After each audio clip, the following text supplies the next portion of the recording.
Hey everyone, Jess here from Jess McClellan Designs, and today I want to talk to you about printing larger than 8.5 by 11 on your Epson Ecotank 2720. So I'm really excited about this. This may or may not be groundbreaking. Sometimes, we figure something out and we think, oh my gosh, and there's like all of these people already doing it. But I'm going to share it with you anyway and hope that it helps someone out. So if you have a 2720, you likely have heard that it prints only to 8.5 by 11. It is sort of the entry-level printer that people are getting for sublimation printing, and a lot of people do say that they end up upgrading because it just doesn't print large enough. Now you have probably seen some videos where people will cut in Silhouette Studio and other programs and then print on multiple pieces of paper and things like that. That is absolutely an option. I actually haven't done it yet. But I did see somewhere someone screenshotted a picture that I couldn't find myself, but where it said that the 2720 printed to 8.5 by 17. So right away I was like, wait a minute, what? So, my curiosity got the best of me and I had to try this out. So I went on my search for 8.5 by 17 inch paper and I found it on Conde.com. I might be saying that wrong. But so I ended up with this big paper. And so I decided to give this a try, which you'll see worked here. So I'm going to show you exactly how I did this without needing multiple pieces of paper, because you will see, so while this isn't a huge image, it is, so here's my 8.5 by 11 paper, and you'll see there's a little bit peeking out on both sides, so it's definitely bigger. It wouldn't have fit on here, it would have been a little bit too small, so this gives me a bigger picture, which is what I wanted. So I'm going to show you guys two different ways to do that. We're going to take a look at just kind of filling a paper that's 8.5 by 17 inches with images that you want, and then also maybe an image that wouldn't even fit on 8.5 by 17, but that we can still do that cutting, but still have it on one paper rather than needing to print two separate pages out. So here we go. Again, using an Epson Ecotank 2720 with Conde paper. I will be sure to link all of my supplies down below. For those that don't know Canva has a free option. You just go to canva.com, but there also is a paid version. It is a program or website, whatever you want to call it, that I think is worth getting, especially if you are into graphics and creating, whether it be for putting on shirts or whatever it might be. Canva is worth it. So we're going to go in here and we're going to start at our create a design, this top purple button here. And we're going to go ahead and do custom dimensions. Now this is where you really can do whatever size you're printing for. But because my goal here is to fill up my 8.5 by 17 inch paper, which I already have here, so you can go ahead and do it. You just want to make sure that you change your pixels to inches and then fill it into whatever matches your paper size. But I'm going to go ahead and just use my recent size here. Now, the reason that this is so exciting is because typically if you want to go bigger with printers that print smaller, you need to do multiple pieces of paper and tape together. Now, there are going to be some cases where you still need to do that. Right, this still limits you to 8.5 inches in one direction. So if you want something to be wider than 8.5 inches and also wider than the 11 inches, you're going to have to then still cut and paste and things like that. But the cool thing about this is that you can place things on here and then just print it onto one sheet rather than needing to do two separate pieces of paper. And I'll kind of show you what I mean by that. So I have my paper and I'm just going to go ahead and I'm going to choose an image and I'm going to choose something new here. Just going to choose an upload, and just get something that I might want to have be bigger. So I'm going to take this here. Kind of forget what it is. All right, so this is this Girl Scouts love image. So right now, you can see that there's a little bit of space here on the outside. If I click here, it's going to tell me the size. It's 6 by 6. I'm going to get rid of this. And the reason that I'm going to get rid of this is because it's going to give me more space to increase. Now, if you are familiar with Canva, you know that when you pull the sides, right, it gets bigger inside your image. So you need to be careful with how big you go this way. So you can kind of just fill up your box as much as you can. And then you can expand this way without ruining, your space. So you'll see that right now I'm at 7.5 by 10. Keep going. Now, at this point, I am below my 8.5 by, actually I'm at 11 inches now. So I'm at 8 by 11.4. Now my original paper is 8.5 by 11, but remember margin, so now you're typically not going to be able to really go to that whole 11, but now I'm able to do that. So you'll see that I have this big image here. Now you can, even at this point, let's say you want to print something else on here just to kind of use up your paper.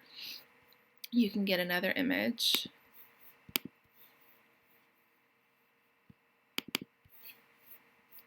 And we're just going to put it at that bottom piece to use up, this whole page. And you can do this with any size paper that you have, even if you're just using 8.5 by 11 to not waste paper. I like to use up as much as I can. So again, there's a lot of open space here, so I'm going to just bring these sides in, get it as close as I can, and that's just going to allow me to expand it as much as possible.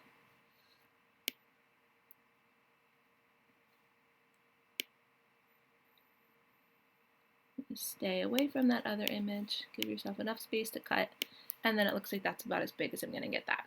So right now I've got, this is 6.5 by 6.1, and then this love is 8 by 11.4-ish. So now I'm just going to download this.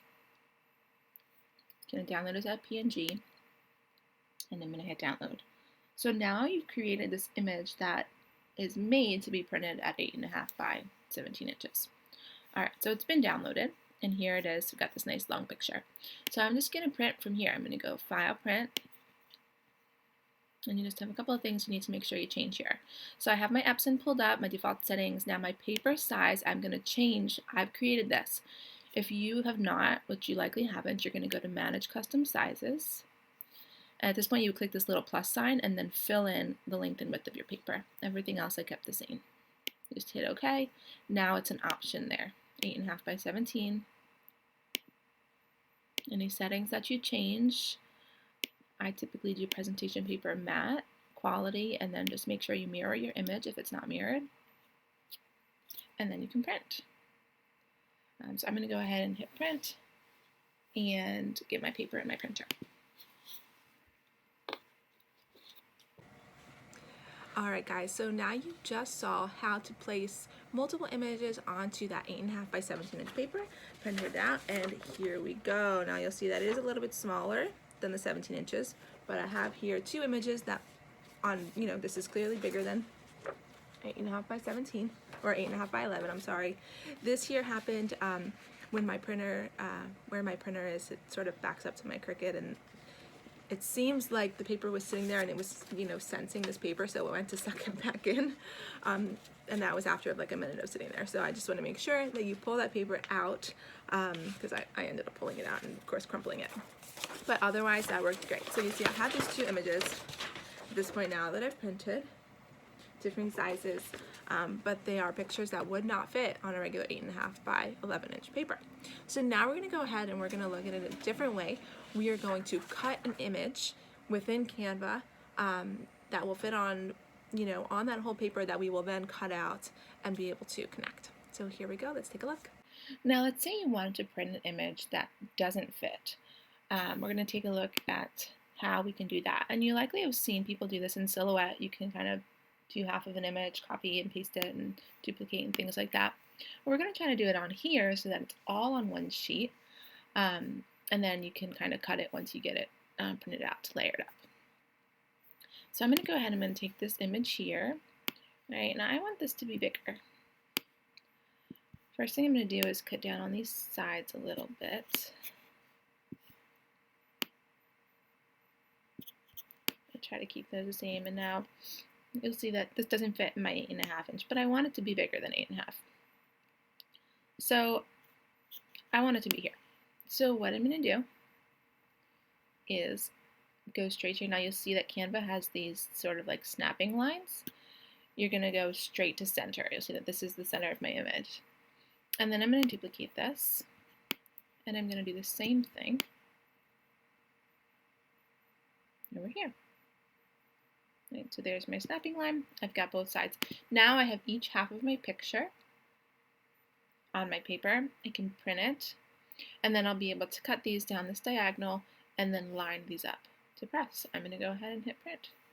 Again, you want to make sure that you download, you change your paper size. So actually, I will go ahead through that with you guys too. So here we have our image. I'm going to go to print. It's automatically set to the default of 8.5 by 11. So we're going to go to my 8.5 by 17. There you go, it quickly fixes that. Make sure my print settings are what I want. Presentation paper matte for me. Again, this could vary from person to person. And then I'm going to go ahead and print. Alright guys, so here is my printed out Bad Moms Club image. You'll see that it is of course bigger, wider once I put it all together than 8.5 inches. So I'm going to go ahead, I'm going to cut this up and show you guys how I would connect it.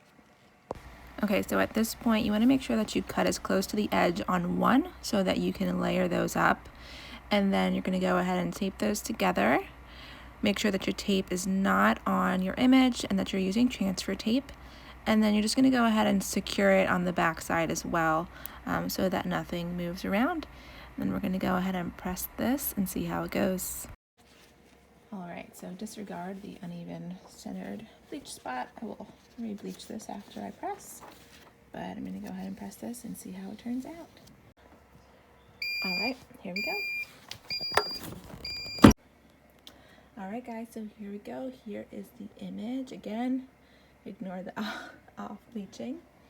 But so here you can see the line where the paper was connected, but it looks pretty good. I think once I shake it, otherwise everything looks pretty even, I think, and I am pretty happy with it. So let me know what you guys think. I hope that this was helpful. I did spray this quickly with my peroxide to avoid scorching. I'm just gonna add a little bit more and keep this under the press. This spray peroxide has been amazing. I will link this below. Comes in a pack of 6 and it's just great because it's already ready to spray and has a nice fine mist. I hope you found this helpful, and if you have any questions, feel free to leave them below. Alright guys, so that's it. Thanks so much for following along. Again, I hope that this was helpful for you, and that you'll be able to use it in your business or personal uses, however you might be using this type of printing. If you have any questions, feel free to comment below. Be sure to like and subscribe so that you can stay up, and up to date on my new videos. See you guys next time. Have a great day.